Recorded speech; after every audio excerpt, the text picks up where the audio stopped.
Bonjour à tous et bienvenue à l'Institut Liberté pour un nouveau Daily d'opinion. Aujourd'hui, nous allons parler évidemment de la situation française puisque déjà pendant l'année 2025, je dois dire que nous avons parlé suffisamment peu de la France. Tiens donc.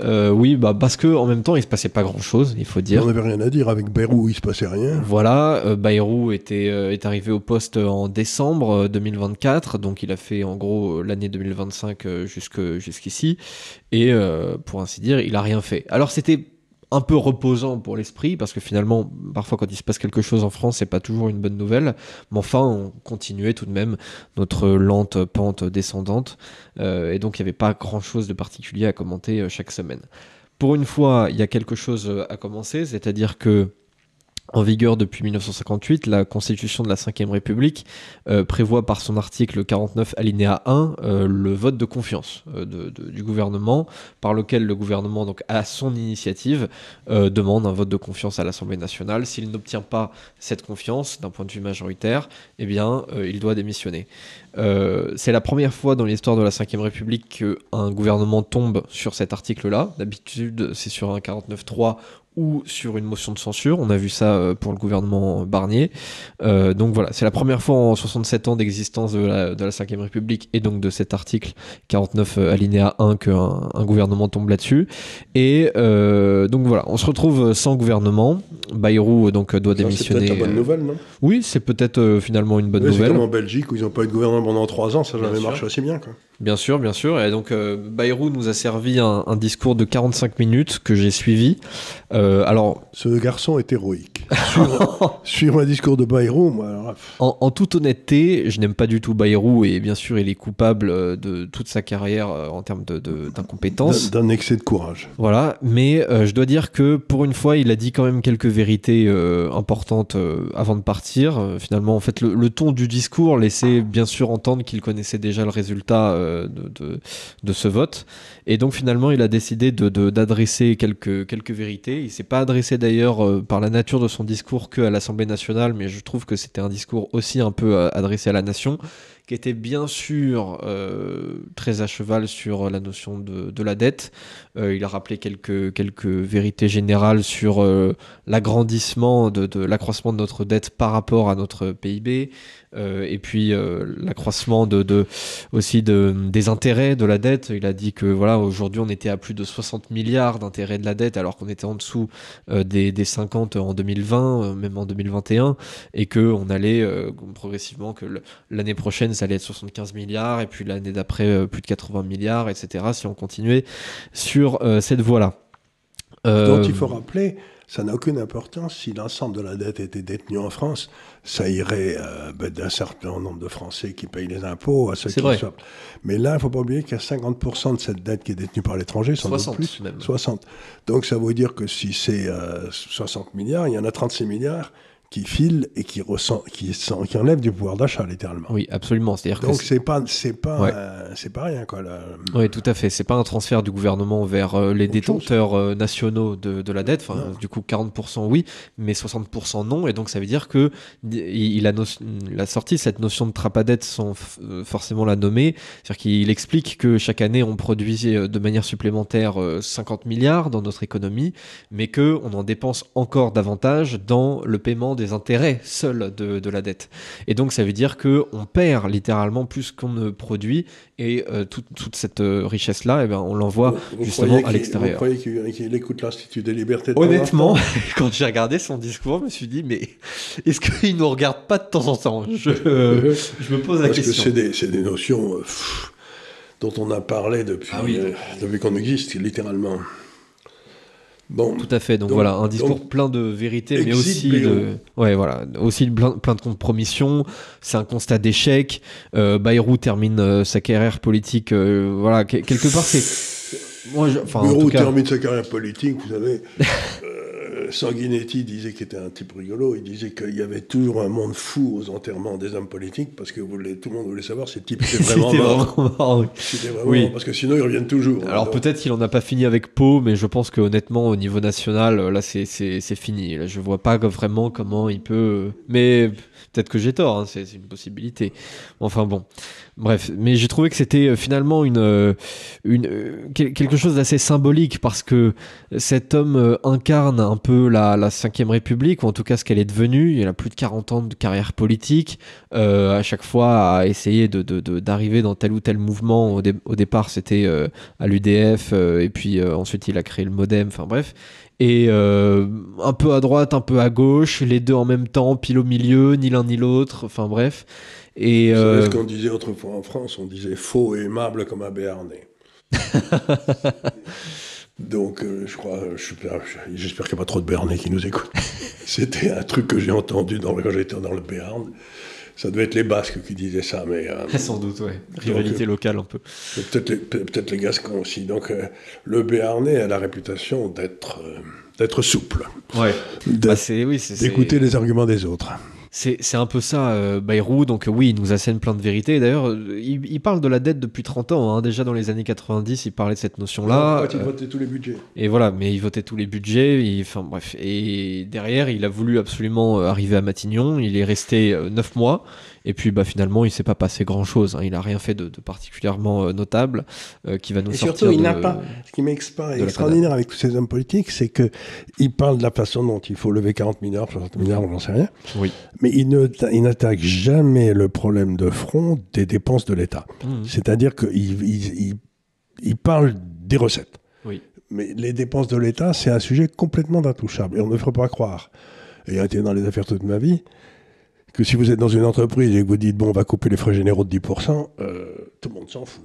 Personne ne remarque. Donc, couper les frais généraux de l'État français, toutes ces grandes associations, les subventions NGO, enfin, je sais pas, tous ces trucs-là, eh ben, ça ne doit pas être très difficile, mais aucun de ces hommes politiques n'en parle jamais. Ouais. C'est quand même étonnant. C'est ça qui me surprend le plus, c'est que à partir du moment où vous avez un État qui dépense autant que ça, vous vous dites, comment dépense-t-il ? Où va-t-il ? C'est comme l'histoire des... Je m'en parle tout le temps, mais des 65 millions de cartes vitales français et des 72 millions de cartes vitales de l'ami Charles Pratt. Là. Si vous voulez, on aurait pu lancer une commission d'enquête sur savoir pourquoi il y avait cette... Oui, ça c'est un problème qu'on sait depuis au moins 5 ans maintenant, du coup. Donc, si vous voulez, il y a des pistes comme ça, mais on a l'impression que les gens... Alors, la seule possibilité, c'est que les types qui sont au pouvoir ont mis dans toutes ces pompes à fric qui existent, pour prendre le pognon de l'État, leurs frères, leurs cousins, leurs maîtresses, je ne sais pas qui. Et donc, c'est là où ils placent... Ouais, c'est une grande agence de recyclage. C'est une grande agence de recyclage de gars qui ont échoué en politique, quoi. Donc, par exemple, il avait été le patron du plan avant d'être nommé Premier ministre. Oui, c'est vrai, commissaire au plan. Commissaire au plan, mais à quoi ça sert un commissaire au plan ? Ouais. Vous pouvez m'expliquer ? Oui, bonne question. Effectivement, oui, il a pour le coup, ça doit coûter quelque chose. À titre de haut commissaire au plan, il a coûté de l'argent aux contribuables et lui, en revanche, n'a pas contribué à grand-chose. Alors peut-être que sa contribution aurait été négative, donc finalement, peut-être que vaut mieux que ça serve à rien plutôt que ça serve à quelque chose. Le budget du plan, il était là, doublé ou triplé, mais qu'est-ce qu'ils font ? Ouais, c'est une bonne question. Qu'est-ce qu'ils font ? Oui, c'est une bonne question. Donc lui-même adresse effectivement quelques vérités, mais lui-même fait partie du problème aussi. Oui, parce que quand il était au plan, il devait avoir une voiture de fonction, 3 secrétaires, bien sûr. Un salaire en plus de son truc. Oui, le cumul des retraites derrière. Tout ça est tout à fait extraordinaire, parce qu'aucun de ces gars-là ne fait aucun effort pour... Et pourtant, il y a des gens comme la petite Molinier là, qui fait du travail pour dire vous pouvez couper là, vous pouvez couper là. Tout le monde s'en fout. La seule idée, c'est comment vous allez prendre du pognon aux riches. Oui. C'est vrai. Et je pense qu'aux 40 milliards, on les trouve en un quart d'heure sans grande difficulté. Après, il y a des choses plus fondamentales, peut-être sur lesquelles il faudrait une grande réflexion, mais il y a des trucs... mais j'ai vu une émission sur New York qui m'a amusé, tu parlais de New York, et il y avait ils vont peut-être élire un maire socialiste à New York, un type qui arrive du Moyen-Orient, qui a l'air con comme une malle, etc. Et donc, il veut taxer les riches. Ouais. C'est une idée nouvelle, que personne n'a jamais eu avant. Non. Et le type qui avait en face de lui disait, vous savez, si la moitié des 120 plus gros riches de New York s'en vont parce que vous augmentez les impôts la moitié, ça fait baisser notre budget de 50%.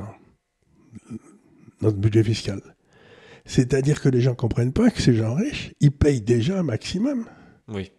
Donc, je suis sûr que dans l'impôt sur le revenu en France, les 2/3 doivent être payés par 10% des gens, quoi. Oui. Même pas. Donc, il y a une espèce de truc. Et ce qui m'a le plus étonné, c'est ce que Charles Pratt qui m'avait dit ça, tiens, j'en parle aujourd'hui, mais c'est qu'il avait dit, qu'est-ce que c'est la justice fiscale pour les gens ? On dit, si vous gagnez 100, vous payez 10, et si vous gagnez 1000, vous payez 100.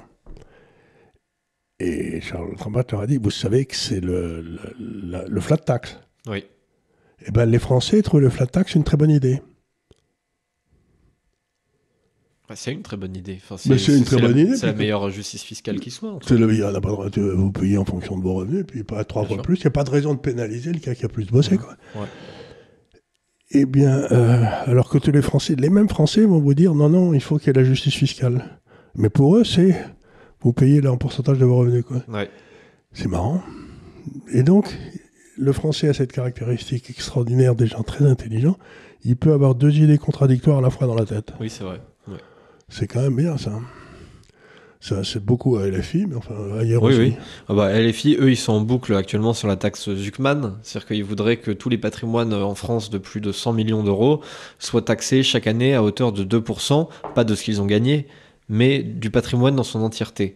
Et d'ailleurs, c'est très intéressant parce que eux aussi, ils peuvent avoir des idées très contradictoires, ils ne sont pas à une près. Hier, donc, il y avait le fameux Zuckman qui était d'ailleurs sur le plateau de Quotidien pour expliquer que sa taxe, en fait, n'empêchait pas les riches d'être plus riches, puisque il se base, et d'ailleurs, il n'a pas tort là-dessus, sur le rendement moyen de la bourse. Très intéressant. Donc, il nous explique que, de manière générale, en tout cas, il a pris l'exemple de la bourse américaine. D'ailleurs, on aurait pu prendre d'autres exemples ou faire un mix, j'en sais rien. Enfin, il dit, bref, le rendement moyen de la bourse, c'est 10%. Si on leur prend 2% chaque année, ça fait 8%. Okay, d'ailleurs, au passage, c'est pas tout à fait vrai. Enfin bon, soit. Le fait est que si on accepte dans l'idée que par conséquent, par la capitalisation, chaque année, on peut gagner 10%. Pourquoi ne pas faire nos systèmes de retraite là-dessus aussi ? C'est-à-dire que les types nous disent « Non, mais la bourse, c'est trop risqué, d'un côté, pour mettre nos fonds de pension là-dessus, et pour changer de la répartition. Mais d'un autre côté, c'est un gain quasiment assuré pour ceux dont on prélève justement la richesse. » Là, quand même, il y a un double discours qui est pas tout à fait logique aussi. Et puis en plus de ça, si vous voulez, c'est... je ne sais pas si c'est constitutionnel, parce que là, vous vous attaquez directement au droit de propriété, quoi. C'est pas les revenus, c'est pas... Mmh. Oui, il y a une possibilité que ce soit, en plus de ça, retoqué par le Conseil constitutionnel. Et puis, je veux dire, ça n'a pas vraiment de sens, honnêtement. Je ne crois pas qu'il y ait... Je crois pas qu'il y ait un exemple dans l'histoire, un seul, d'un déficit budgétaire qui a été réduit par une augmentation des impôts. Mmh. Ouais, ce serait intéressant. Il faudra vérifier, mais je ne crois pas. Il faudra poser la question à nos amis des intelligences artificielles. Oui, je demanderai à ChatGPT et à Grok. Voyez, parce que ça fait 50 ans que je sévis, ou 60. J'en ai vu des gars qui augmentaient les impôts. Mais j'en ai jamais vu augmenter les impôts et que ça amène un résultat de baisse. Mais ce qu'il y a de baisse du déficit. Mais ce qu'il y a d'étonnant, c'est comme ça n'a pas marché en général, ils le refont plus. Vous savez, c'est comme le communisme. Si on avait tué 200 millions de personnes, ça marcherait, quoi. Le problème, c'est qu'on n'en a pas tué assez. Voilà. Ouais, on n'a pas tué les bons, ou je ne sais pas. On n'a pas tué les bons, enfin, on a raté tout un tas. Donc, c'est un peu le vrai problème. Et moi, je regarde ça, je me dis, mais ils sont quand même des fanatiques, quoi. Donc, il n'y a rien à dire, c'est que si un homme politique propose une augmentation des impôts sur les riches, c'est que soit il est con, ce qui n'est pas impossible, soit c'est un menteur. C'est pas impossible que ce soit les deux. Hein. Oui, on peut être con et menteur aussi. Oui, j'en ai connu, c'est vrai. On n'est pas obligé d'être aussi exclusif. Enfin bon, du coup la question maintenant c'est un petit peu qu'est-ce qui va se passer d'un point de vue déjà institutionnel et puis ensuite j'ai envie de dire d'un point de vue économique. Déjà, donc on est un peu devant un arbre de décision, enfin c'est surtout le président de la République qui l'est, et la première possibilité c'est déjà une absence de dissolution. Évidemment, on parle beaucoup de la dissolution, mais actuellement, d'après ce qui a été communiqué par l'Élysée, il semblerait qu'on ne soit pas devant un cas de dissolution. En tout cas, le président a dit par l'intermédiaire de l'Élysée qu'il allait s'atteler à nommer un nouveau Premier ministre dans les prochaines semaines, donc ça veut dire pas de dissolution. Je me demande quels vieux cadavres ils vont sortir du placard, parce qu'entre Barnier et Bayrou, on avait déjà des sacrés champions. Oui, on avait quand même des gars qui traînaient là depuis longtemps. Alors. Ouais. Qu'est-ce qu'il y a de plus qui a traîné depuis plus longtemps encore? Attendez, il y a peut-être Bertrand. Bertrand, oui. Il est là, ça fait quand même pas mal de temps. Ça fait longtemps qu'il crapote, ouais. Je sais pas, il y a Bertrand qui est peut-être un peu à gauche, donc il pourrait peut-être passer. Je sais pas qui a encore de complètement inutile et qu'on a vu. Ségolène Royal, là, je crois. Ségolène Royal, ouais, vous avez pas tort. Elle est tout à fait. Ah bah elle, à chaque fois, elle dit je suis disponible pour Matignon, donc au moins on sait qu'elle est disponible. Au moins dans Ségolène Royal, oui. Il pourrait demander à Hollande. Il pourrait demander à Hollande, mais ce serait un renversement assez drôle. Oui, ce serait assez drôle de mettre un ancien président à cette place-là. Alors que lui, il a été son propre ministre, effectivement, mais je pense que honnêtement, le ridicule tue, donc c'est pas celle-là. Je cherche des gars, si vous voulez, d'espèces de baudruches qui traînent depuis toujours et qui... il y en a, Valérie Pécresse, vous avez dit Xavier Bertrand, on pourrait dire... Des gens qui n'ont aucun caractère et aucun charisme, si vous voulez, et qui sont là depuis toujours, on ne sait pas pourquoi les gens votent pour eux, quoi. Il y a le nom de Sébastien Lecornu qui c'était ministre des Armées, celui-là. Oui, voilà, il l'est toujours d'ailleurs. Mais lui, il circule à chaque fois, donc ce sera certainement pas lui. De toute façon, en général, les 10 premiers noms qui sortent, c'est pas eux. Donc quelque part. Alors on m'a collé le nom du grand échalas là, qui est comment il s'appelle, Lombard. Ah oui, alors Lombard est sorti aussi, mais du coup, je pense que ce sera pas lui. Oui, mais bon, il me fait un peu peur. C'est un mauvais mélange entre Fabius et Giscard, quoi. Ils sont oui, c'est un peu ça, oui. Un peu près aussi bien que les deux. Oui, c'est vrai. Mais avec un côté un peu répugnant. Oui, il me fait un peu peur. On se dit, il ne devait pas être le plus populaire de la classe. C'est pas celui qu'on choisissait en premier pour jouer au ballon chasseur. Ouais, je pense pas, effectivement. Donc je ne sais pas qui ce sera, je ne sais pas de quel rang il sera issu d'ailleurs, parce qu'on ne sait pas s'il va rechercher un ancien de LR ou alors peut-être il va essayer d'aller voir du côté du PS, j'en sais rien du tout. Enfin, ce que je note tout de même, c'est que la manière de s'exprimer des chefs de partis politiques n'est pas la même qu'avant, puisque comme avant il n'y avait pas la possibilité de faire une dissolution, de toute façon il fallait composer avec l'Assemblée telle qu'elle était. On ne pouvait pas faire autrement. Donc il fallait quand même trouver un gouvernement et attendre qu'on puisse dissoudre. Ce que vous voulez dire, c'est donc que le Parlement actuel pourrait refuser d'introniser quelqu'un jusqu'à ce qu'il y ait une dissolution. Tout à fait. Ils peuvent. Ils peuvent. Je pense que il faut combien de partis pour ça? Si le Rassemblement National plus les deux... Il pourrait déjà obtenir des partis l'assurance que lors du vote de confiance, ils ne votent pas contre la confiance. Donc ça, par exemple, le Rassemblement National pourrait faire ça. D'ailleurs, ils ont fait ça lors des derniers... pour les 2 derniers gouvernements. Donc c'était on va dire un soutien sans participation directe. Et il pourrait refaire ça. Il pourrait faire un axe PS, Renaissance et LR. Ça suffit ? Je crois que ce serait pas loin de suffire. Peut-être qu'il faudrait rajouter les écolos là-dedans, j'en sais rien. Je pense qu'avec les écolos, ça suffirait. Mais ouais, il pourrait faire ça. Mais je ne sais pas s'ils y parviendront. Honnêtement, je ne sais pas si Macron va pouvoir trouver ce genre de compromis, parce que le PS, ils ont l'air d'être prêts déjà à s'allier avec la France Insoumise en vue de nouvelles élections. Ah oui, ça y est, ils y reviennent ? Ouais, ils en reparlent. Hein. Ils disent, encore une fois, il y a des formules récurrentes qui reviennent. C'est un peu saisonnier.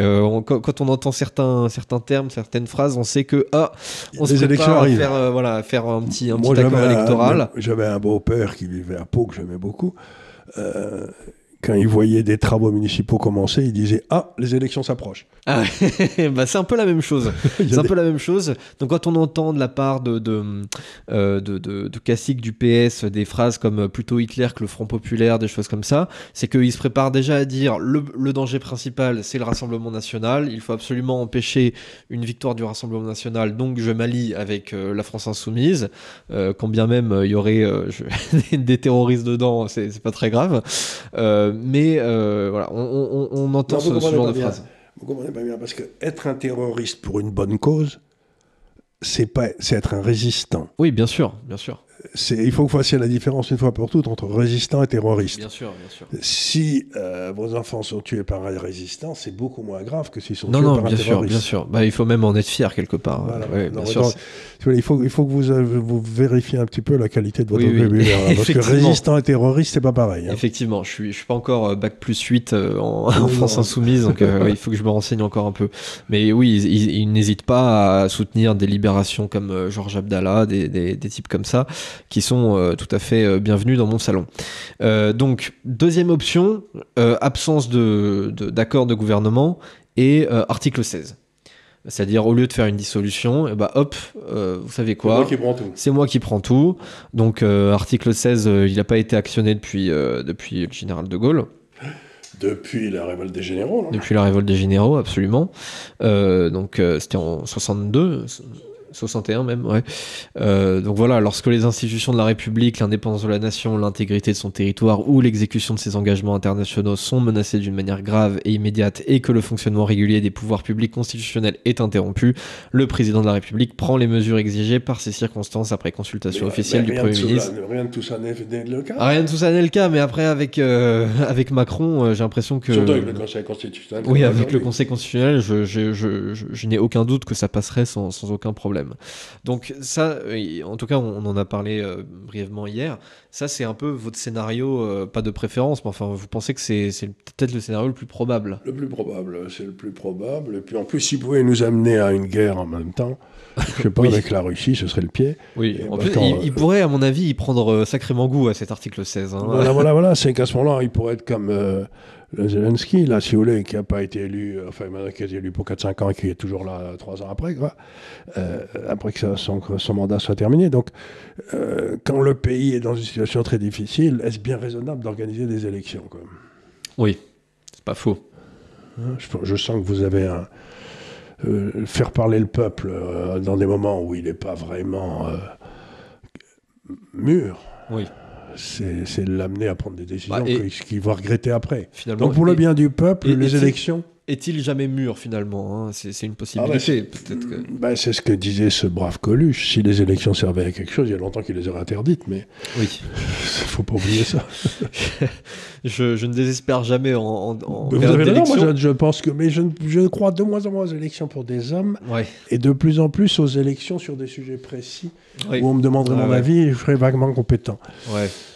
Mais les élections des hommes, je suis arrivé à la conclusion que... la démocratie représentative. La démocratie représentative, écoutez, si le monde est en train de nous apprendre quelque chose, c'est qu'aux États-Unis, ça ne marche pas, en Allemagne, ça ne marche pas, en France, ça ne marche pas, en Angleterre, ça ne marche pas, en Espagne, ça ne marche pas. Donc partout, la démocratie représentative ne marche plus. Donc c'est ça la nouvelle essentielle, c'est que la façon dont les gens gagnaient leur légitimité, qui était le vote, eh ben, elle est plus convenable. Oui. C'est-à-dire qu'on amène au pouvoir des gens qui ne devraient pas y être. Le vote amène de moins en moins de légitimité, effectivement. Et donc, il y a la légalité formelle, mais il n'y a plus aucune légitimité. Et je crois que cette absence de légitimité, par exemple en Europe, Madame von der Leyen, mais quelle légitimité a-t-elle ? C'est une vraie question. D'ailleurs, vous avez raison, c'est le cas dans la plupart des pays occidentaux. Alors, l'Italie, Giorgia Meloni reste assez populaire. Et dès que je vois passer des intentions de vote, elle est encore très élevée plus que les autres. Donc, chez eux, c'est assez stable.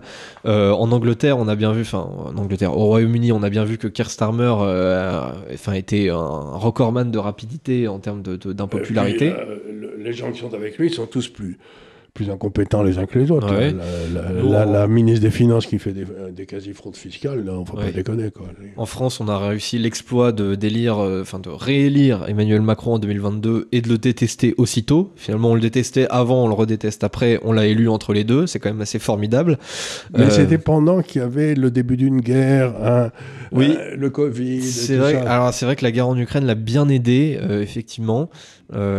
Puisque quand vous êtes déjà président, quand vous êtes déjà en poste, en général, ça aide. Vous endossez l'uniforme et tout le monde dit mais il est remarquable ce type. Oui, tout à fait. Et puis on dit non mais l'important c'est la stabilité. Voilà, on va pas changer de tête d'État quand même à ce moment-là alors qu'il y a une guerre à 3000 km. Bon. Aux États-Unis, ils changent de chef d'État pendant les guerres. Oui, oui, c'est. C'est tous les 4 ans, il y a pas. Oui, enfin George Bush a été plutôt aidé par ces guerres, mais après je sais pas s'il n'aurait pas été élu sans les guerres non plus, hein, ça j'en sais rien du tout. Mais enfin bref, il y a une autre possibilité aussi que j'ai vu passer, honnêtement j'y crois assez peu, mais ce serait pas complètement idiot, ce serait une dissolution, mais juste après avoir instauré une proportionnelle. Pour ces nouvelles élections. Alors vous n'êtes pas du tout un fan de la proportionnelle, je vais essayer de ne pas du tout vous convaincre de le devenir, mais en gros les raisons ça pourrait être ceci. Déjà ça pourrait sauver les meubles pour Ensemble, c'est-à-dire qu'ils sont donnés actuellement dans les sondages sur des potentielles élections, ils sont donnés à 14%, donc c'est pas beaucoup. Ça leur empêcherait d'accéder à beaucoup de second tour partout dans les 577 circonscriptions.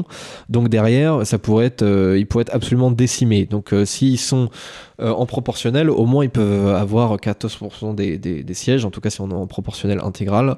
Donc ça pourrait les aider un peu. Ça pourrait sauver le PS aussi d'une alliance avec la France Insoumise, parce que peut-être qu'ils le font à chaque fois, mais je sais pas s'ils aiment fondamentalement s'allier avec eux. Ça leur permettrait aussi de sauver la plupart de leurs sièges. Et puis ensuite, ça empêcherait la possibilité d'une majorité absolue, voire peut-être même relative du RN. C'est-à-dire que s'ils sont donnés à 35%, on sait qu'au moins ils feront pas plus de 40% de l'Assemblée s'il n'y a pas de proportionnel avec une primo-gagnant. Donc ça leur empêcherait d'être aussi fort que ce qui avait été anticipé pendant l'entre-deux tours des dernières législatives. Donc vous êtes en train de me dire, c'est qu'il faut pérenniser la situation de blocage actuelle. Voilà, en fait le grand paradoxe, ce serait que la proportionnelle, dans les conditions qu'on connaît aujourd'hui, serait en fait finalement la meilleure façon de conserver une assemblée aussi proche que possible de ce qu'elle est aujourd'hui. Du coup, en fait, de rester dans une forme d'instabilité et voilà. Donc finalement, ça ne changerait encore pas grand-chose. Voilà. La proportionnelle, ça a toujours été un désastre. Dans tous les pays du monde, ça rend les pays ingouvernables et ça donne surtout une chambre qui est complètement manipulée par les partis les plus extrêmes, de droite ou de gauche, qui dans le fond, pour arriver à une majorité, sont nécessaires. On le voit en Israël tous les jours. C'est les types qui sont le plus à droite, qui réussissent, qui sont avec Netanyahou, et qui font la majorité de Netanyahou, parce qu'ils arrivent avec 2 députés ou 3 députés. Donc vous avez 2 ou 3% du corps électoral qui fait 50% des décisions, parce qu'ils sont nécessaires à ce qu'on arrive à 51%. Il n'y a rien de pire que la proportionnelle. Ouais. Les seuls systèmes proportionnels qui marchent à peu près, c'est ceux que j'arrive pas à expliquer. Par exemple, je n'ai toujours pas compris fondamentalement comment fonctionnait le système électoral italien. C'est à deux trucs, ils votent 2 fois. Ils votent une fois pour... puis une autre fois, il y a une espèce de cliquet qui fait que vous pouvez... c'est compliqué le système italien, mais enfin ça a l'air de marcher. Ils ont amené quelqu'un d'intelligent. Moi, la vraie question que j'ai, c'est... Vous regardez notre corps politique depuis 40 ans, 50 ans, ce qui est mon cas, et vous êtes stupéfait de la baisse de qualité de ce corps politique au travers du temps. C'est clair. Donc la façon dont on a de sélectionner nos élites aujourd'hui est complètement nulle. Ouais. Et en prenant la proportionnelle, on la pérennise. Oui, c'est vrai. On empêche l'émergence de forces nouvelles. La première des choses qu'il faudrait faire, c'est, pour que ça reprenne, c'est arrêter les subventions en fonction du nombre de votes. Mmh. C'est-à-dire que si vous voulez faire une campagne, c'est vous qui payez, quoi, c'est pas l'État. Enfin, les riches arriveraient au pouvoir. Ouais. Oui, c'est vrai que ça permet à des vieux partis politiques qui n'ont pas vraiment de... Tout le pognon va au président du parti, et ensuite c'est lui qui choisit les mecs. Et je sais très bien qu'un type comme Chirac, il choisissait toujours les plus nuls. Ouais, C'était parce qu'il voulait pas. il ne voulait pas avoir de concurrent. Donc, lui, comme il voulait arriver au pouvoir, lui, il y avait personne ne doutait que c'était le chef du RPR. Ouais. Mais dès qu'il y avait un type brillant qui montait, tac, c'était pas lui qui était choisi pour les... C'est vrai que ça empêche un peu l'émergence de forces nouvelles, et on en a Donc la seule besoin. solution, on revient toujours à la même chose, c'est le référendum d'initiative populaire, et que ce ne soit pas les politiques qui prennent la décision. Oui, c'est vrai que ma conclusion, c'est que finalement, on a évoqué plusieurs scénarios. Mais celle du référendum, c'est marrant, référendum, personne n'en parle. Un référendum constitutionnel pour donner, par exemple, s'il y a quelqu'un qui veut mettre un référendum sur l'immigration, là, qui a commencé qui a lancé vous savez, un galop, un survey, comment on appelle ça? Oui, une pétition. Une pétition, oui. Je sais qu'il y en avait qui avaient lancé ça. Mais moi, en plus, si vous voulez, bon, je suis pas... Le problème, c'est pas l'immigration. Le problème, c'est... Vous avez, pour des raisons X, Y ou Z, à peu près 15 ou 20% de l'immigration qui se conduit pas bien. Eh ben, c'est pas la première fois dans l'histoire que ça se passe. Et autrefois, la gendarmerie ou la maréchaussée faisaient le nécessaire, quoi. Mais donc, le problème, c'est pas qu'on ait des troubles à Marseille ou je sais pas où. Le problème, c'est que la police n'y soit pas, et n'agisse pas, et ne réagisse pas. Donc, pour moi, tous ces problèmes de sécurité, c'est pour essayer de faire monter en France cette haine de l'étranger qui est jamais particulièrement intéressante, quoi. Vous voyez ce que je veux dire? C'est-à-dire que vous pensez que c'est fait exprès? Je crois que c'est fait exprès pour continuer à diviser la population française. Et ça permet à une partie de la gauche d'exclure toute une partie de la droite. En disant, regardez, ils ne veulent pas des étrangers. Les Patrick Cohen de ce monde, quoi. Ouais. Donc oui, moi je crois que tout ça, c'est fait très volontairement. C'est pour empêcher le camp des pères de famille, si j'ose dire, allez, de se trouver un champion et d'être élu, quoi. Ouais.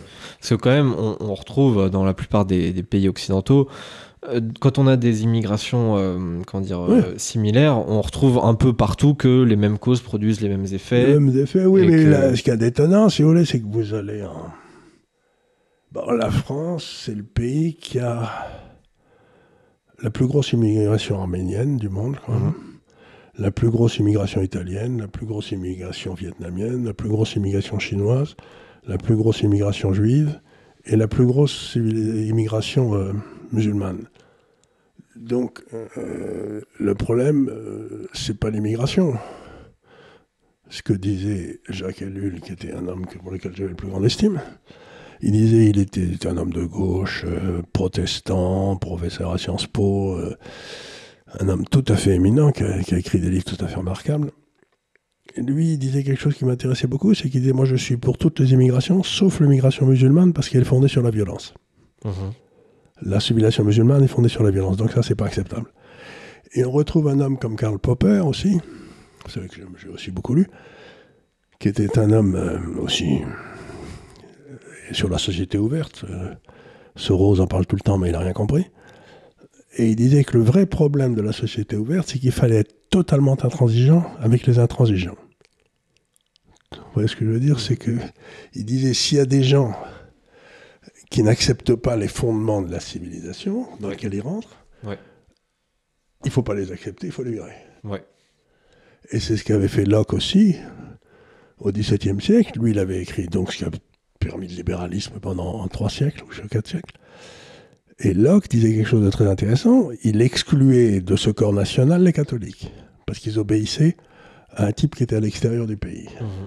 Donc, on voit que ces gens qui ont beaucoup réfléchi sur la tolérance sont arrivés à la conclusion qu'une société fondée sur la tolérance ne peut fonctionner que si on est totalement intolérant avec les intolérants.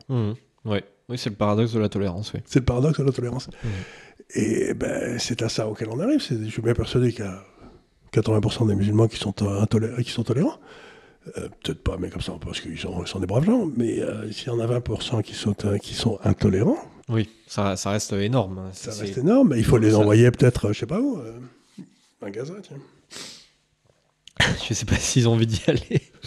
Ah ben, pour défendre... Surtout que derrière, ils vont devoir se retrouver à un autre endroit, parce que bon, c'est pas quand même...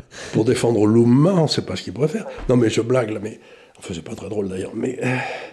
Ce que je veux dire par là, c'est que nos sociétés sont arrivées à un état de décomposition tel qu'on n'est plus capable de dire les choses qu'on ne peut pas accepter. Mmh.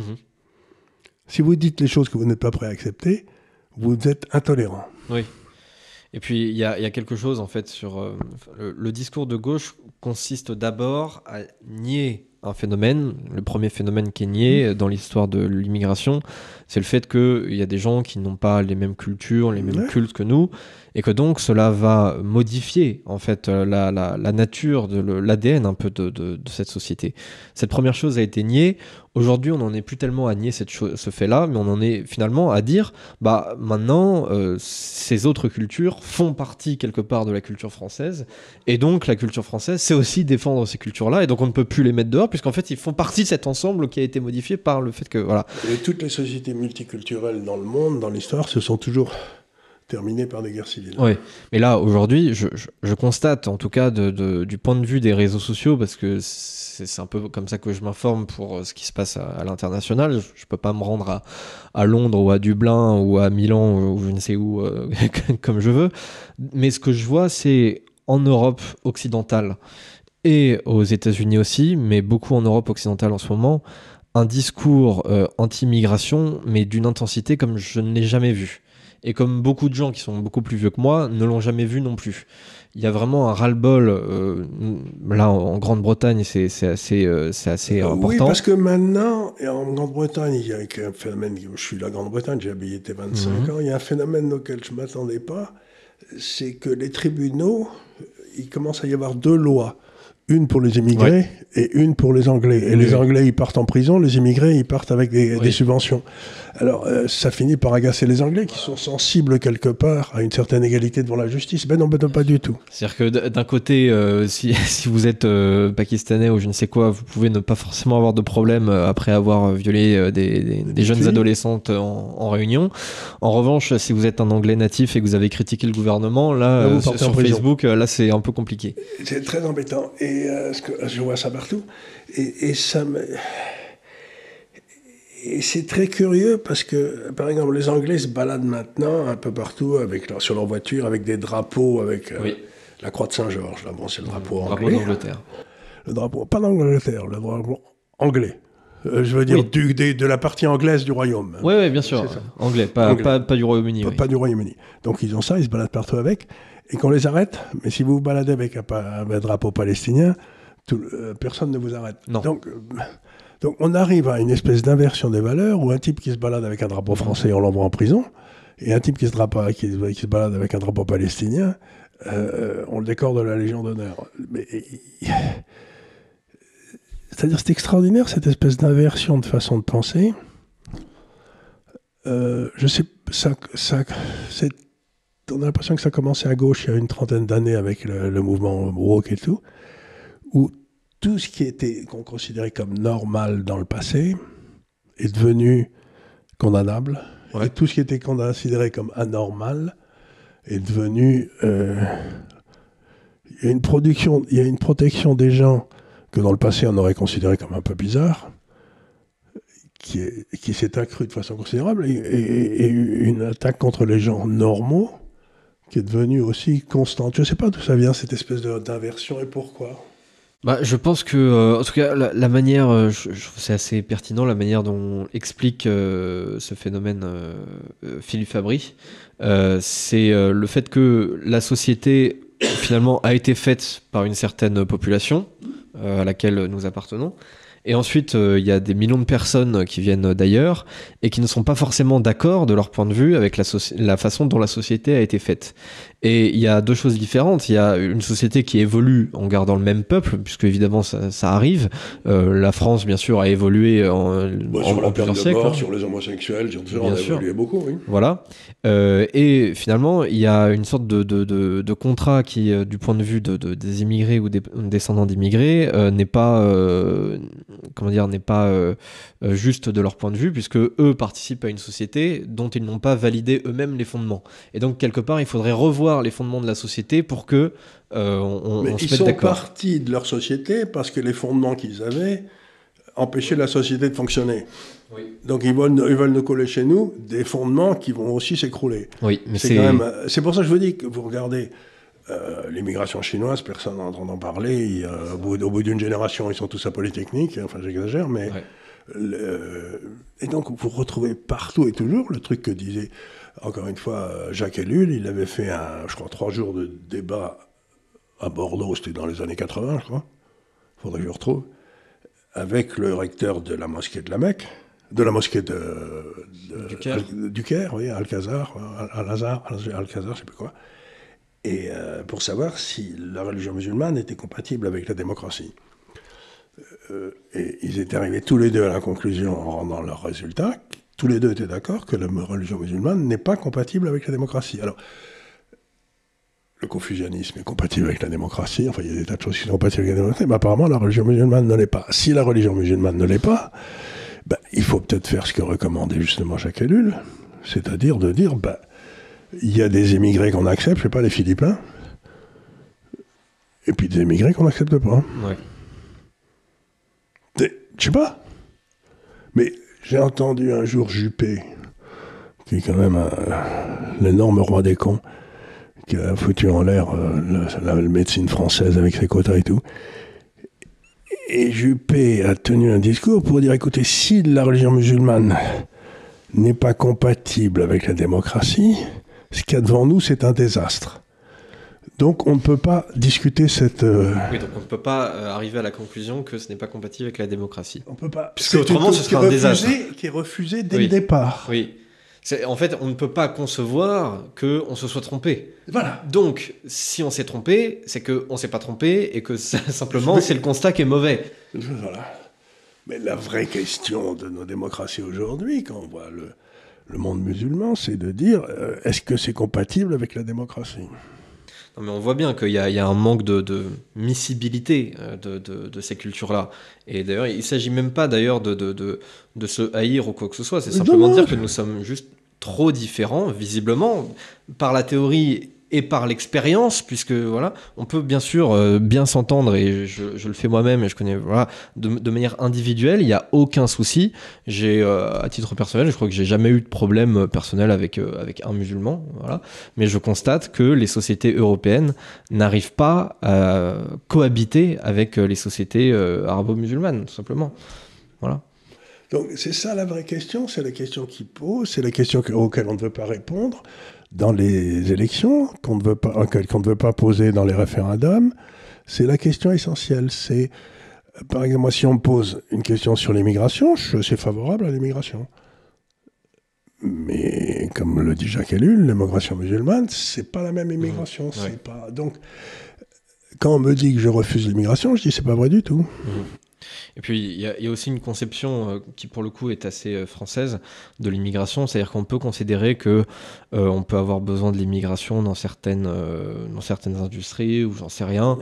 Et donc voilà, on peut faire venir je sais pas des Vietnamiens ou des Philippins pour travailler dans tel ou tel domaine. Et d'ailleurs c'était un peu la conception qu'on avait au départ de l'immigration dans les années 50-60, c'est-à-dire on a des types qui viennent, ils travaillent quelques années, ils sont contents parce qu'ils travaillent avec un plus haut niveau de salaire que ce qu'ils auraient dans leur pays d'origine. Et puis ils envoient du fric à la maison, et puis après 4-5 ans ou même pas, ils reviennent. C'est ce qui se passe pour la France. Maintenant, vous avez des tas de cadres français qui se passent, parce qu'aujourd'hui, vous avez 70% des promotions d'HEC ou de Polytechnique qui se barrent. Donc ils vont travailler à l'étranger, ils font du fric pendant 10 ou 15 ans, ils s'achètent une maison, ils envoient du pognon à leur papa et maman. Donc on répète le schéma philippin. La France est un des pays qui a le plus de rentrées de fric des gens qui travaillent à l'extérieur. C'est rigolo quand même. Ouais, effectivement. Il y a plein de Français qui viennent travailler au Royaume-Uni, aux États-Unis, en Chine, enfin, surtout à Hong Kong d'ailleurs. Partout, il y en a partout des Gaulois. Donc, les échanges de peuples et d'expériences comme ça, c'est très intéressant. Vous allez à Hong Kong, c'est la ville du monde où il y a le plus de restaurants. Et vous avez des restaurants italiens, des restaurants français, des restaurants chinois, des restaurants californiens, il y a tout. C'est très sympa. Mais quand vous êtes à Hong Kong, vous remarquez quand même que c'est une ville chinoise. Il n'y a pas à chiquer. C'est chinois. Donc c'est quelque chose d'accueillir les autres temporairement. C'est une autre chose d'être modifié par les autres. Les Chinois peuvent faire ce que vous voulez. Vous ne les modifiez pas. Ouais, c'est des... Et les Japonais sont aussi assez réticents à ce truc-là. Et d'ailleurs, le Premier ministre japonais a annoncé qu'ils allaient recourir davantage à l'immigration. En quelques jours, il y a déjà pas mal de protestations. Hein. Il a démissionné. Ouais. Il y a un nouveau Premier ministre qui arrive. Ouais, c'est assez hallucinant. Le Japon, c'est pas noté pareil. Hein. Non, c'est vraiment un peuple à part. C'est vraiment un peuple à part. Moi, j'ai de la famille au Japon. C'est pas noté pareil. Ouais. Les Chinois, ils sont compréhensibles.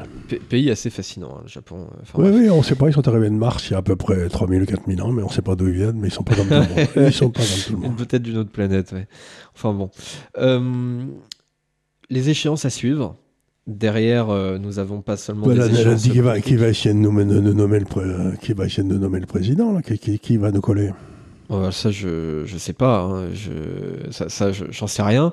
Mais déjà, ce qu'on a, c'est demain, au moment où on tourne cette émission, on a le 10 septembre, qui ressemble plutôt finalement à un pétard mouillé qu'à autre chose, parce que le 10 septembre, certains mouvements en parlent depuis 2 mois, depuis le début de l'été, en fait, finalement. C'était au début un mouvement qui était issu plutôt de la sociologie gilet jaune. Donc plutôt la France qui travaille, qui peut-être on a un peu ras la casquette de payer plein de trucs pour tout le monde et qui sait pas forcément où est le retour sur investissement derrière. Et puis ça s'est transformé très rapidement en fait en espèce de repère à gauchiste, c'est-à-dire que les partis politiques, notamment la France Insoumise et le NPA, ont récupéré le mouvement. Et donc, c'est quoi le NPA? Nouveau parti anticapitaliste. Je crois que c'est le truc de Poutou ou Nathalie Arthaud, je sais plus. Enfin bref. Ils sont plus à gauche que le Parti communiste. Ça, c'est pas difficile. Le Parti communiste, ça n'a jamais été un problème dans l'histoire. Il était toujours prêt à signer des accords. Et en général, il est respecté. Mais NPA, nouveau parti anticapitaliste, mais c'est absolument... ils ont été fondés en 1840 avec Marx? Je sais pas, oui. Parce qu'un nouveau parti anticapitaliste... Il se revendique littéralement marxiste-léniniste. Oui, bien sûr. Ils font à chaque fois 1% aux élections. Tout le monde s'en fiche. Qu'est-ce qu'ils font? Bref, c'est 100 millions de morts, c'est bien. Oui, peut-être que eux d'ailleurs. J'ai vu qu'il y avait 2 maires en France qui mettaient des stèles pour les martyrs martyrisés par les communistes. Il y en avait un à Beaumont et l'autre dans le Midi. Là. Ouais. Je trouve ça une très bonne idée, ça, parce que de tout à fait. Il y a 100 millions de morts qui ont été tués avec le soutien de tout le quartier latin. Ça rappelle un peu les gens un peu de modestie. Ouais, tout à fait. Et rappeler aux communistes que ces crimes ont eu lieu, parce qu'il y a 2 types de communistes. Il y a ceux qui les nient et ceux qui les revendiquent, et souvent c'est les mêmes. Alors, encore une fois, ils peuvent avoir 2 idées qu'on peut... C'est pareil que les Turcs avec le génocide arménien d'ailleurs. Il n'a pas eu lieu, mais c'était bien mérité. Mais moi, je connais un peu l'histoire du génocide arménien, parce que mon grand-père était à la frontière entre la Turquie et la Syrie à l'époque. Et donc, les pauvres familles arméniennes se barraient à pied. Elles emmenaient leurs pauvres petits trésors, 2 trucs et tout. Et elles arrivaient auprès des villages syriens ou druzes, kurdes, pardon, pas druzes, kurdes, qui étaient entre la Syrie et dans le nord du Liban. Là, voilà. Et c'était les villageois qui venaient qui les tuaient. C'était les villageois locaux qui venaient qui les tuaient. Ouais. Et donc, on dit que c'est les Turcs. C'est plutôt un petit peu comme en Ukraine, où au départ, ceux qui massacraient les Juifs, c'était pas tellement les Allemands qui n'étaient pas encore arrivés, mais c'était les Ukrainiens, quoi. Ouais. Donc, ces histoires de génocide, c'est toujours un peu gênant, parce que on voit bien celui qui l'organise et tout, mais il y a parfois des génocides qui se passent avec votre voisin que vous connaissez depuis que vous avez 2 ans, quoi, avec qui vous avez joué au foot et tout. Oui, bien sûr. C'est compliqué, ces histoires-là. Ouais, en Afrique aussi, on a des génocides à la machette. Enfin, c'est des trucs, vous avez les Hutsis, les Tutsis, je sais pas quoi. 3 millions en quelques mois, c'était assez... Bon, enfin bref. Donc voilà, le 10 septembre, finalement, on ne s'attend pas à grand-chose, donc mouvement de grève, etc. Mais enfin, de toute façon, donc vous êtes obligé de venir travailler demain? Oui, ça, je m'en fiche. De toute façon, moi, je peux venir à pied, donc c'est pas très, c'est pas très dérangeant. Un mauvais syndicaliste. Voilà, exactement. Je pense que je ferai pas bon genre au NPA, effectivement. Mais ce qui m'intéresse un petit peu plus, et ça va donner lieu à une discussion intéressante, c'est les agences de notation. Parce que, déjà, pour rappel, Fitch fut la première agence du Big Three à dégrader la note de la France de AA à moins, pardon. Donc c'était le 28 avril 2023. Donc ça fait 2 ans et demi maintenant. Donc depuis Fitch... Et la situation s'est pas améliorée. La situation s'est pas améliorée, elle s'est même plutôt dégradée. Et d'ailleurs depuis, Fitch a donné la même note, mais a donné en supplément une perspective négative la dernière fois qu'elle nous a noté, donc le 14 mars 2025. Donc même note, mais un peu moins bien. Moi j'avais un prof comme ça, j'étais il y a longtemps, hein, des versions latines, il mettait -2 en progrès. Je crois que c'est toujours mieux que -5. C'est ça. -2 en progrès. Donc, à mon avis, la note que va avoir la France, c'est -2, pas en progrès, mais en détérioration. Ouais, c'est un peu ça. Ensuite, on a Standard & Poor's qui avait aussi dégradé la note de la France le 31 mai 2024. Donc, c'est plus récent, de AA à AA-, toujours la même note. Donc lors de son évaluation de 2024, elle avait estimé que nous avions une perspective stable avant de découvrir que notre déficit en fait sur l'année dépassait les 6%. On ne savait pas encore à ce moment-là, donc peut-être que depuis, ils ont un peu évolué sur la question. Moody's avait dégradé la note de la France en décembre 2024, donc là c'était il y a moins d'1 an, passant de AA2 à AA3, donc c'est l'équivalent du AA-, et n'a pas changé sa note en avril dernier lorsque Moody's ils ont dit qu'ils ne mettaient plus de notes. Ouais, effectivement, on n'a pas eu de notes à ce moment-là. Moody's a dit non. Vous savez, quand Maxime, qui était un 3 étoiles pendant quand j'étais jeune, a eu des ennuis et tout, et les guides Michelin ont envoyé des gars, et ils sont mis d'accord avec la direction de Maxime à l'époque qu'ils ne mettraient plus de notes. Ouais. Ils n'enlèveraient pas les 3 étoiles, mais ils ne mettraient plus de notes. Ils n'iraient plus voir Maxime. Donc c'est un peu ce qu'avait fait Moody's. Ouais. Côté oui, la France, oui, où c'est, et puis non, mais pas de notes, ça nous emmerde. Ouais. Et du coup, pour ces agences, voici leurs échéances prochaines. Alors Fitch, c'est très proche, puisque c'est le 12 septembre, donc ce vendredi. Moody's, c'est le 24 octobre, donc dans pas très longtemps non plus. Et Standard & Poor's, ça va être le 28 novembre. Donc voilà, on va suivre cela. Alors, pourquoi c'est intéressant ces histoires de notes ? Parce que en fait, c'est plus important de passer de AA- à A+, que de AA à AA-, puisque en fait, il y a plusieurs institutions financières qui, dans leur propre règlement, c'est pas des trucs légaux, mais enfin c'est dans leur propre règlement, dans les fonds d'investissement, ils disent, nous on prend que des dettes d'État qui sont AA- ou plus. Et dès que vous descendez en dessous de AA-, vous êtes plus éligible à cette réglementation, tout simplement. Donc ils vont être obligés de vendre, ces institutions seront obligées de vendre de la dette française et ne pourront pas en racheter par rapport tout simplement à leur propre réglementation. Donc c'est pour ça que c'est assez important. Cependant, je voudrais noter un truc parce que j'ai vu ce matin même un post très intéressant de quelqu'un que nous estimons, qui s'appelle Alexandre Lohmann, qui nous a fait d'ailleurs un super dossier sur sur l'Université de l'Épargne sur les obligations brésiliennes, que je vous invite à consulter si vous êtes client de l'Université de l'Épargne. Et il a montré une infographie montrant en fait l'état des taux d'intérêt des différents pays de la zone euro, plus la République tchèque et le Danemark, en fonction de leur notation par ces grandes agences.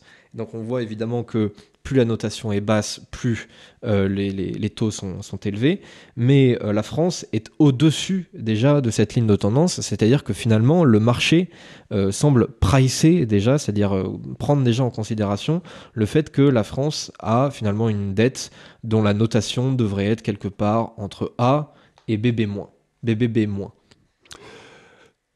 Moi, tout ça, c'est très joli, mais c'est ce que j'appelle des instantanés. L'instantané m'intéresse assez peu. Ce qu'on voit, c'est la détérioration de la France qui se termine en faillite. Ouais. Donc, mettre une note sur quelqu'un dont vous savez qu'elle va faire faillite, c'est déjà idiot. Ouais. Si vous développez un tableur Excel, vous ne pouvez pas trouver une solution où la France reste dans l'euro et peut s'en sortir économiquement. Donc, j'aime bien ces histoires de notation, mais en réalité, Aujourd'hui, le gars qui achète une dette française, je sais pas, la Banque centrale de Singapour, n'importe quoi, il va gagner quoi, 30, 40, 50 points de base de plus peut-être que le Danemark ou la Hollande, Netherlands, là, mais ça ne couvre absolument pas le risque. C'est-à-dire que ce que j'essaie de dire aux gens, c'est que pour la première fois de ma carrière, je dis il y a un risque de rupture historique et vous ne pouvez pas vous assurer contre. Ouais. Donc, ce n'est pas la peine de prendre une position dedans parce que vous ne pouvez absolument pas mesurer le risque de la gamelle que vous allez prendre.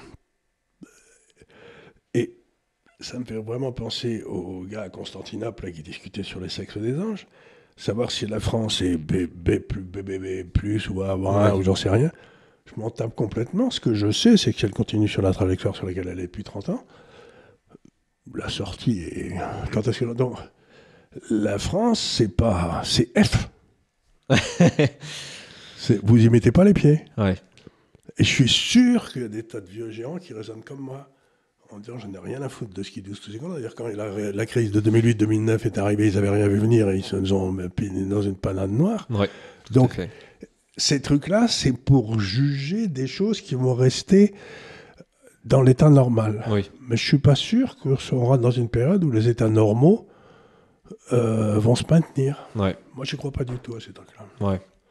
Je me dis, c'est pas possible. De toute façon, on sait que les agences de notation sont très gentilles avec les grandes économies. Les grands États, parce qu'il ne faut pas oublier qu'ils les payent un maximum. C'est un petit peu l'agence de notation, c'est un petit peu comme si le restaurant payait le critique gastronomique. Ouais.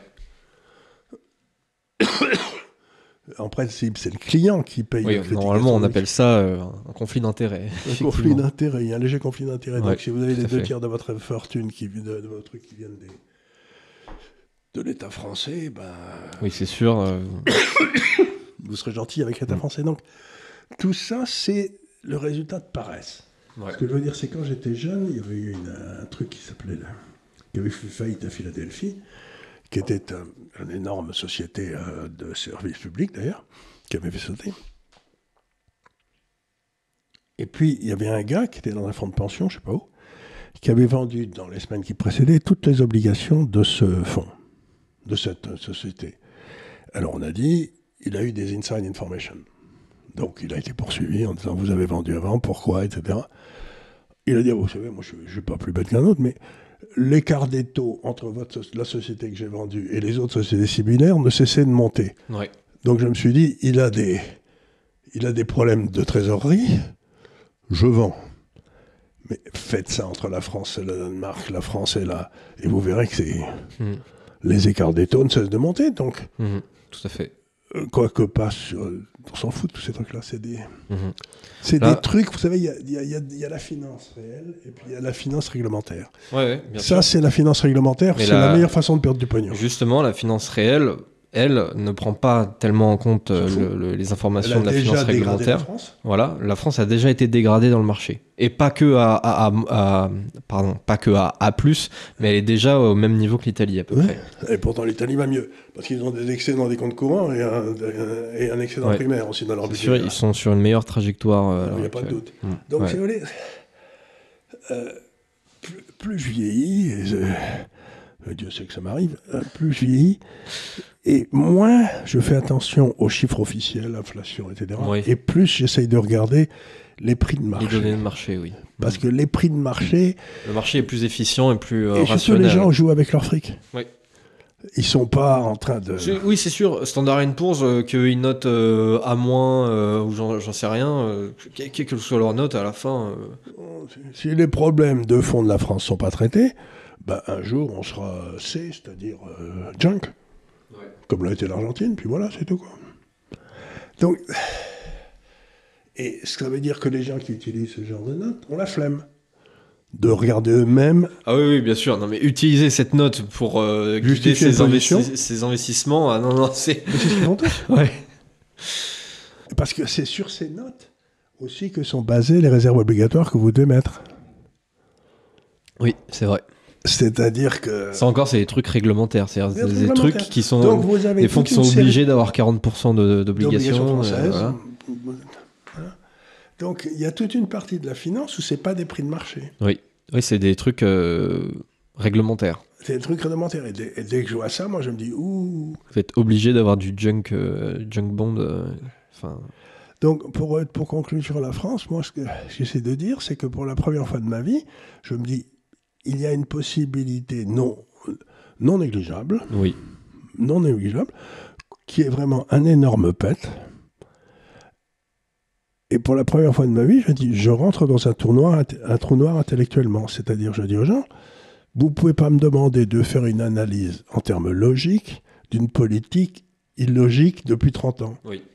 Quelles sont les conséquences? Mais comment voulez-vous que je le sache, moi? Quelles sont les conséquences d'une idiotie que vous faites depuis 30 ans? Je ne sais pas. Je peux dérouler les conséquences logiques, mais pas de quelque chose d'illogique. Oui. C'est bête, hein? Oui. Donc je suis là, je dis, il va se passer quelque chose. Je sais qu'ils vont être les perdants. Et je crois que les gagnants, c'est ceux qui seront là-bas, très loin. Oui. Plus vous êtes près du centre, plus vous risquez d'être cramé, quoi. Ouais. C'est clair. Non, c'est sûr, à chaque fois... On aimerait être plus précis, hein? Oui, bien sûr, c'est impossible de donner une date sur un point de rupture ou quoi que ce soit. Parce que de toute façon, en fait, la France est aussi considérée par beaucoup d'institutions comme un peu too big to fail. Donc, on a l'impression que même si on va dans le mur, tout va être fait autour de nous pour nous empêcher d'aller dans le mur. Mais à un moment donné, peut-être qu'on va nous obliger à sortir de la zone euro parce que la dette est insoutenable pour cette zone monétaire. Oui, mais si on sort de la zone euro, on sort de l'Europe. Puisque dans les traités, celui qui sort de la zone euro sort de l'Europe. Bah, j'espère en tout cas. Je sais très bien. Mais à ce moment-là, ça veut dire que tous les trucs, à ce moment-là, vous avez l'Italie qui dit merci beaucoup, l'Espagne qui dit merci beaucoup. Donc la zone euro se défait en 5 minutes. C'est ce que je dis, c'est que ce qui est très intéressant dans ce qui se passe à l'heure actuelle, c'est que vous avez la France qui est là, mais s'il se passe un énorme pet là, ça m'étonnerait qu'il n'ait pas des répercussions sur l'Italie, la France, l'Espagne. Oui. Ça va. On a vu déjà les répercussions énormes qu'avait la dette de la Grèce sur l'euro. Mais qui était tout petit. Qui était petite, minuscule par rapport au problème de la France. Une centaine de milliards contre 3300. Quoi. Ouais. Donc la France est trop grosse pour être sauvée par des institutions de sauvetage. Quoi. Ouais. Oui, parce il y a aussi ceux qui parlent du FMI, de l'intervention du FMI. Le truc, c'est que le FMI, moi, je veux bien, j'ai rien contre le FMI, mais est-ce que le FMI a vraiment envie de se mettre là-dedans Mais il a quoi? Il peut mettre, je sais pas combien de son capital, quelques centaines de milliards de dollars à tout casser. Oui, c'est ça. Mais il n'a pas assez. Il a peut-être 200 milliards de dollars de capital, qui serait énorme. Ouais. Mais là, il en a besoin de 3000, quoi. C'est pas du tout pareil. Ouais. Donc la France est beaucoup trop grosse. Ouais. Donc on est un peu obligé d'aller dans le mur. À ce niveau-là. À ce niveau-là, la seule solution, c'est peut-être essayer de décélérer juste avant d'arriver dedans, mais... Non, mais ce qu'il faut, c'est à ce moment-là, ce qu'on fera, c'est qu'on sortira de l'euro. Bon, l'Europe sera foutue. On mettra un taux de change sous-évalué de 50%. Et ceux qui continueront à recevoir des subventions de l'État, elles ne vaudront rien. Et ceux qui travailleront pour vendre à l'exportation, ils gagneront de l'argent gros comme eux. Ouais. Donc on va refavoriser les entrepreneurs au détriment des rentiers. Ce serait une bonne chose, oui. C'est évident, c'est pour ça que je suis très optimiste. Mais ça fait 40 ans qu'on favorise les rentiers au détriment des entrepreneurs. Ça nous a amené là où on est. Mais le rattrapage risque d'être brutal. Mais j'ai aucune idée. Vous voyez ce que je veux dire? Je suis dans le brouillard le plus total. Oui, pour l'instant, on ne sait pas comment ça va se matérialiser, on ne sait pas quand ça va se matérialiser. Parce que ça peut être arrivé aussi avec la BCE, je sais pas quoi, qui nous met des carcans administratifs. Vous n'avez plus le droit de faire ça, c'est-à-dire qu'on perd toute souveraineté budgétaire, etc. C'est-à-dire qu'on devient un peuple... Tout à fait. Mais je ne sais pas si la population française est prête à accepter ça. Oui, c'est clair. D'être mis sous servage par les Allemands, Je pense que ce qui peut être déterminant, par exemple, c'est tout simplement le chiffrage officiel du déficit en 2025. C'est-à-dire que l'an dernier, ça avait déjà fait pas mal de bruit. On pensait qu'on était en dessous de 5%. Au final, on était à 6,1, quelque chose comme ça, ou 6,2. Et là, on va être à 7. Et là, voilà, selon les... C'est peut-être pour ça qu'il a démissionné, Bayrou. C'est peut-être pour ça. Il a peut-être vu les vrais chiffres. Oui, et il a fait sortir une note de service qui disait que si on ne changeait pas le budget, on allait être encore une fois au-dessus de 6. Donc finalement, c'est peut-être un peu une manière de dire qu'on n'est toujours pas en dessous de 6, malgré les efforts, entre guillemets, qui ont été faits par le gouvernement, quoi. Donc, Bah oui, donc ça veut dire que ça fait 20 ans qu'on est sur cette histoire de l'euro, qui est un Frankenstein financier dont j'ai écrit dès le départ qu'il allait faire sauter l'Europe, que j'aimais, l'Europe de la diversité. Et je crois qu'on y arrive. Attachez vos ceintures. Ou alors, allez vous baigner là-bas très loin. Oui.